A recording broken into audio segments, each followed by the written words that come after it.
Reconnecting with grandkids. My parents raised their own kids, played a part in raising their grandchildren, and are seriously active in the lives of their great grandchildren.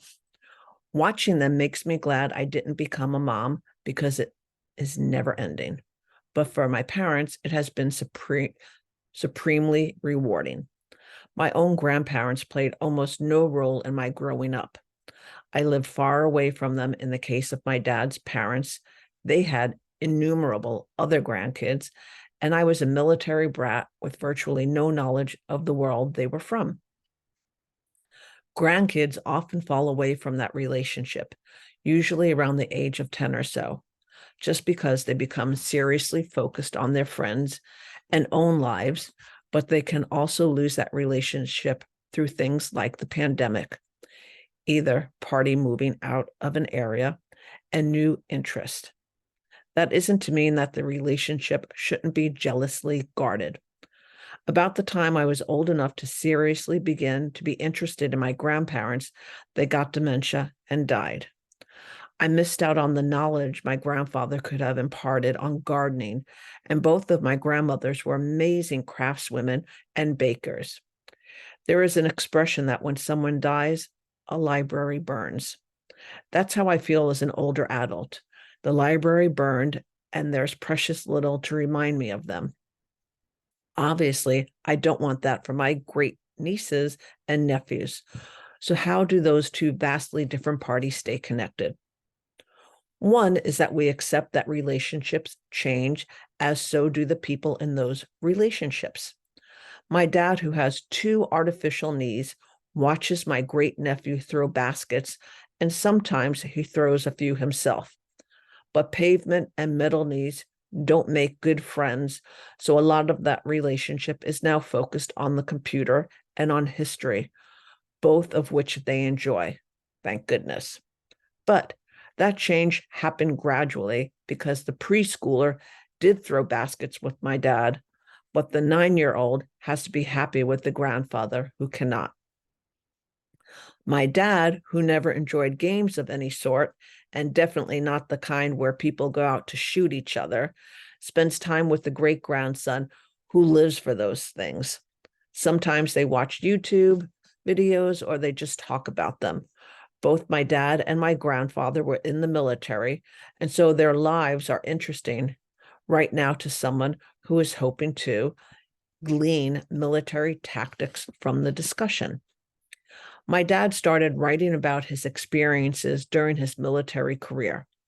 While I can't say my great nephew caused him to consider doing that, what has happened is that my great nephew is suddenly seriously interested in writing, at least when he stops bopping and weaving to a virtual reality set or dunking baskets in the driveway. Getting to know your grandkids or great grandkids involves taking the time to discuss things with them. That can be difficult to do with so many kids doing hours of screen time when they aren't doing school time. My dad goes to school to pick up his great grandkids, and because they are vastly different in ages, he has to make multiple trips for a solo ride home with one or the other child. It's his time to connect with them and find out how their day went. It's their special time because he often brings a treat, and in the case of the 9-year-old, he brings the convertible. Other families might take the time to make a special meal or do crafts together or even read a book. Don't dismiss the screen time. I've seen plenty of kids playing Scrabble or other now digital games with grandparents that knew the original as a board game. My parents have a barely adult grandson that wears a man bun and torn jeans.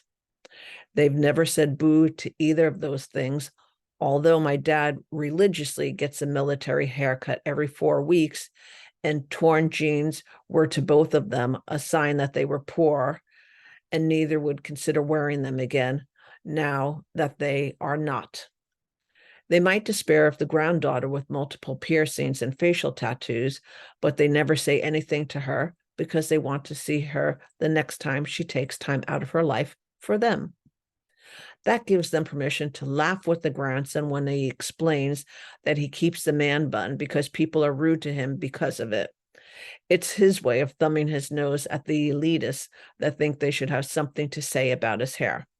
But it's their way of having something they can share with him.